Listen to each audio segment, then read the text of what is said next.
Windumanoz, podcast de fantasía, ciencia ficción y terror.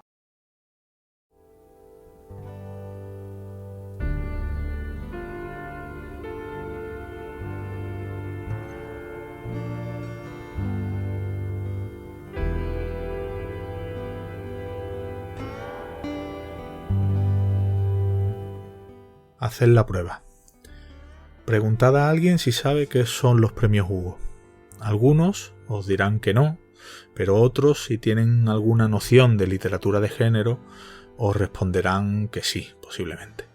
En cambio, si a esos que saben qué son los premios Hugo le preguntáis por qué se llaman así, estoy seguro de que algunos ni siquiera lo sabrán.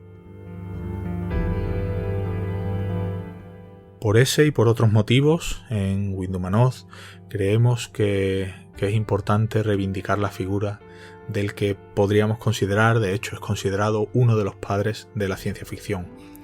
Porque más allá de autores como Julio Verne, Herbert George Wells o Mary Shelley, entre muchos otros, Hugo Gernsback, nuestro protagonista del monográfico de hoy, es una figura clave del género.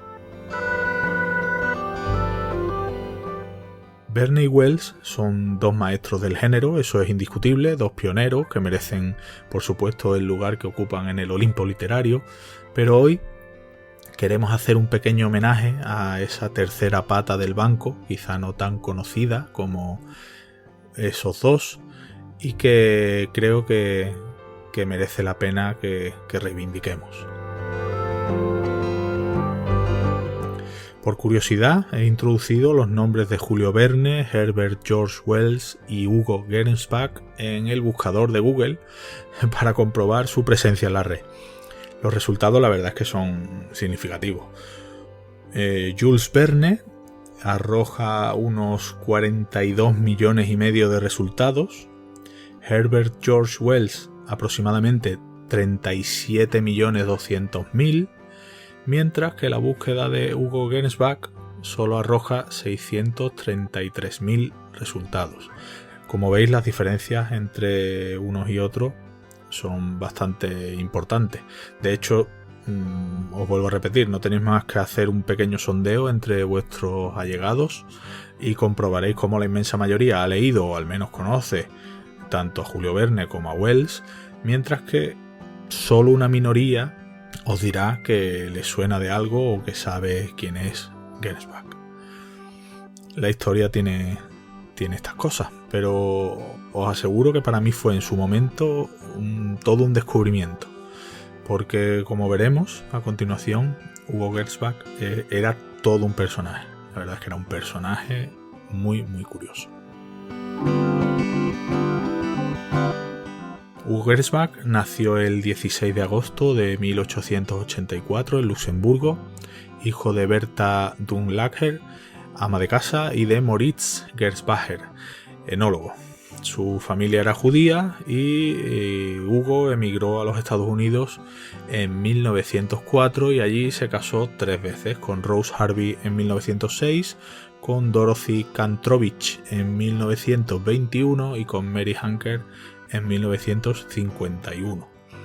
Pero bueno, pasemos a lo que verdaderamente nos interesa, que es su función como pionero en diversos ámbitos.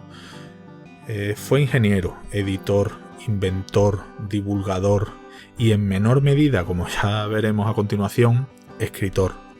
Y tal vez esa sea la clave de la diferencia de reconocimiento entre Gernsback y Verne y Wells.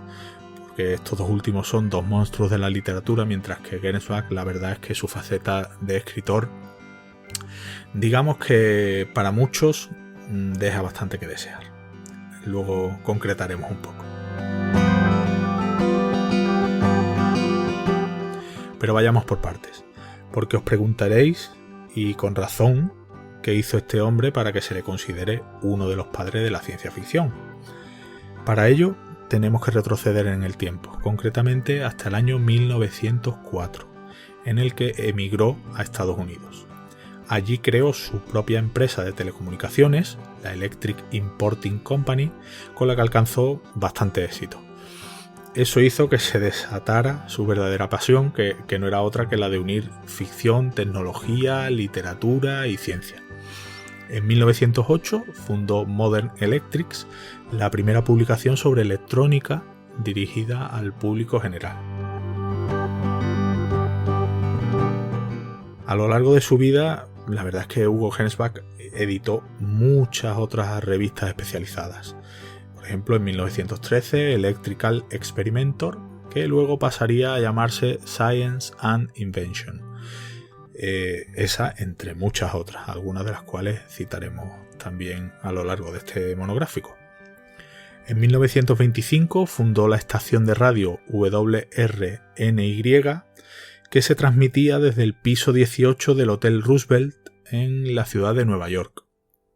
Gernsback, de hecho, también es considerado un pionero de la radioficción.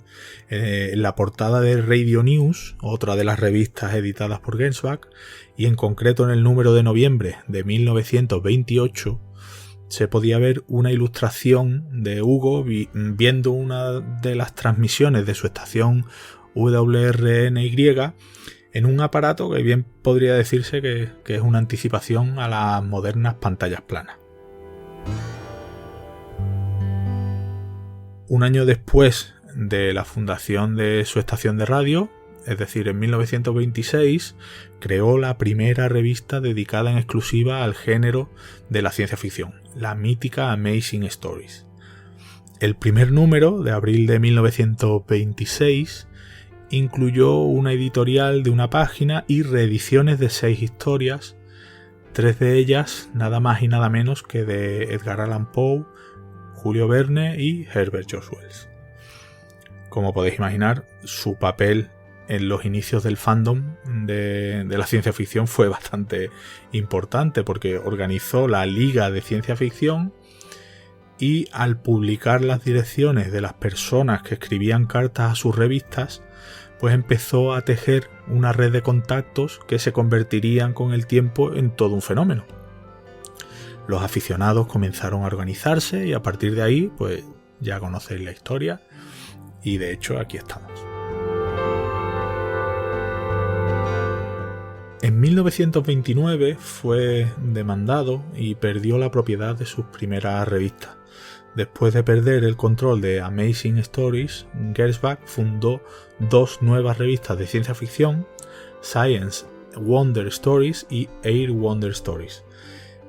Pero como sabéis, en 1929, por desgracia, fue el año de la Gran Depresión y un año más tarde sus problemas financieros le obligaron a fusionar esas 2 revistas en una, que llamó Wonder Stories, que además continuó publicando hasta 1936, cuando se vendió a Thrilling Publications y pasó a llamarse Thrilling Wonder Stories.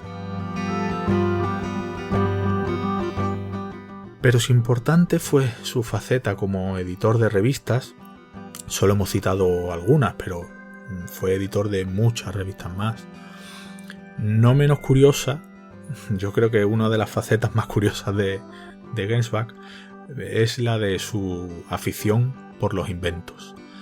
Patentó unos 80 inventos aproximadamente, y es que de su mente salió de todo, pero otra cosa era llevarlos a la práctica.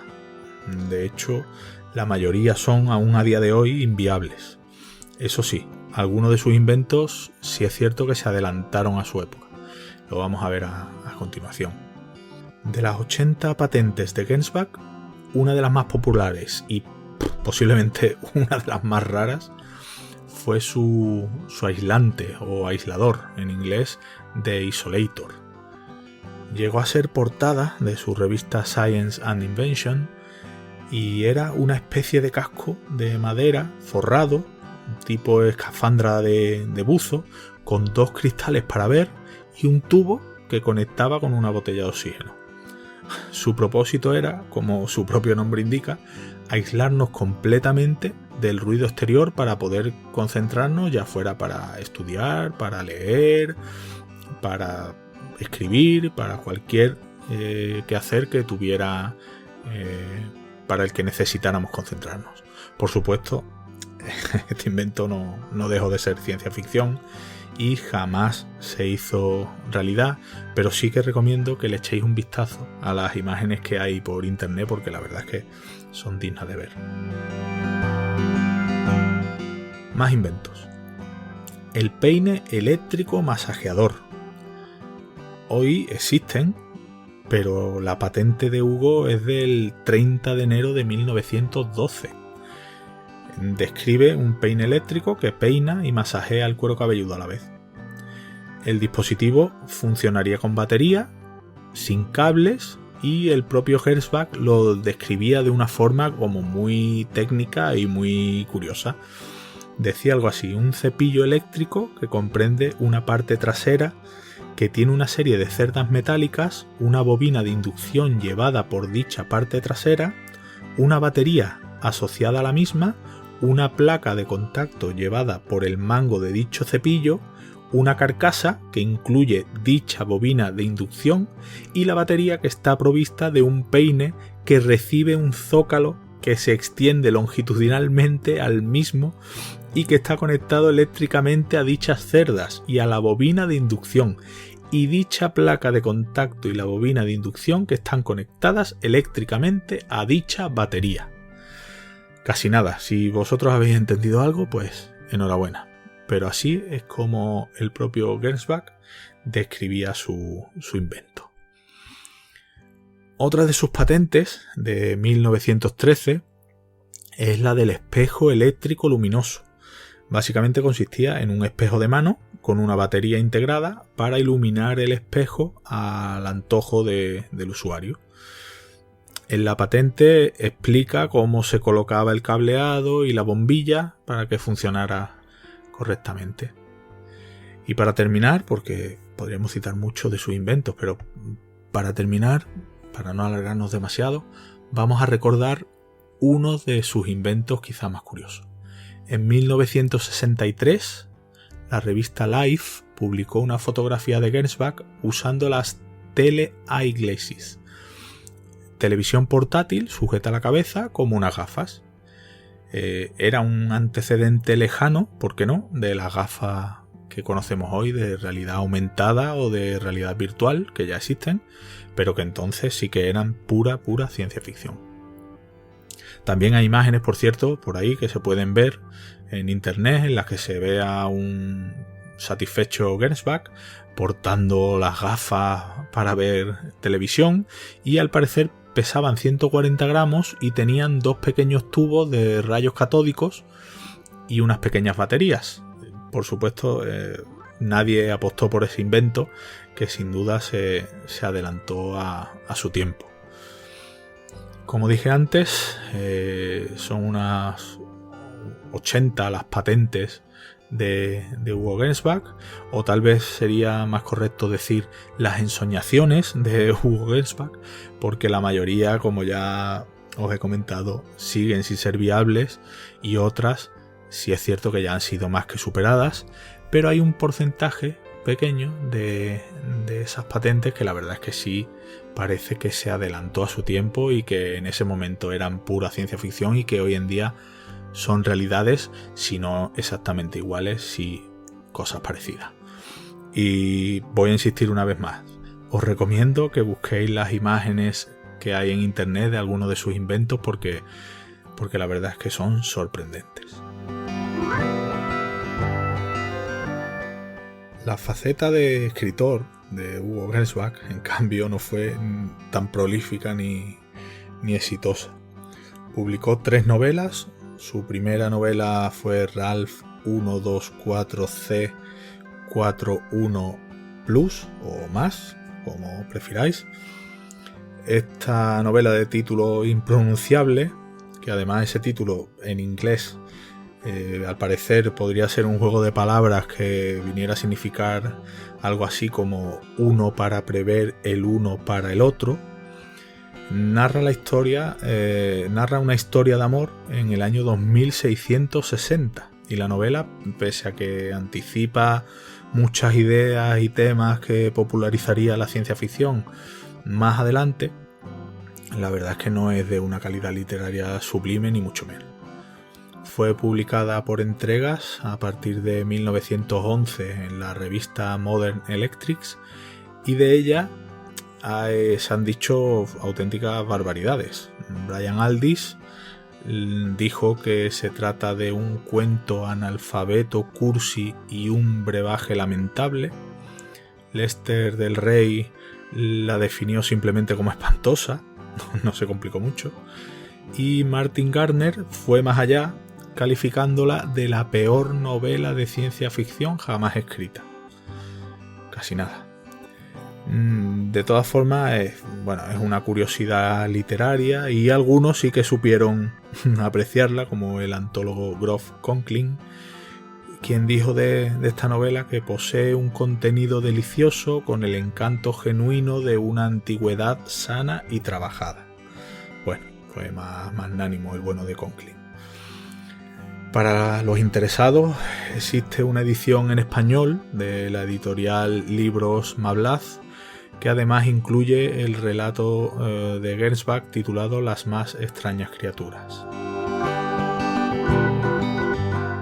La segunda novela de Gernsback, Aventuras científicas del barón Munchausen, fue publicada en Amazing Stories en 1928, mientras que la tercera y última, Ultimate World, fue escrita en 1958 pero no se publicó hasta 1971. Lester del Rey, de nuevo a la carga, quien, como recordaréis o acabo de comentar, calificó la primera novela de espantosa, describió a esta novela simplemente como un mal libro. Mientras que el crítico James Blish dijo que se trataba de una novela incompetente, pedante, sin gracia, increíble, despoblada y aburrida. Parece, como veis, que al bueno de Hugo se le daban mejor otras facetas que la de la escritura, y precisamente por ellas, sobre todo por la de editor de revistas como Amazing Stories, uno de los premios más prestigiosos de la literatura de género lleva su nombre. Ya lo cité al principio, los premios Hugo son los galardones que se entregan anualmente en la Worldcon a las mejores obras de ciencia ficción y fantasía, aunque en mayor medida son de ciencia ficción. El primer Hugo se lo llevó en 1953 la novela de Alfred Bester El hombre demolido, durante la edición número 11 de la Worldcon, y hasta 1992 los premios eran oficialmente conocidos como Science Fiction Achievement Awards, pero a partir de entonces pues se decidió utilizar su denominación popular, Hugo, en honor precisamente del protagonista de nuestro monográfico de hoy. La organización y supervisión de los premios corre a cargo de la Sociedad Mundial de Ciencia Ficción, la WSFS, y las categorías a las que se entregan premios Hugo han ido cambiando a lo largo de su historia. Creo recordar que empezaron siendo unas 6 o 7 y actualmente son alrededor de 16. Además, como curiosidad, para ya ir terminando, decir también que el cráter lunar Gernsback lleva su nombre precisamente en honor a nuestro protagonista. En definitiva, Hugo Gernsback fue un pionero que luchó por conseguir que la ciencia ficción, que por cierto incluso se le considera el creador del término ciencia ficción, que la ciencia ficción, como digo, fuera considerada un género literario más en una época en la que era considerada un género menor. Fue un editor, inventor, escritor, en definitiva, un creador que se adelantó a su tiempo y que merece figurar sin duda junto a genios como Verne, Wells, Shelley y tantos otros como uno de los padres de la ciencia ficción.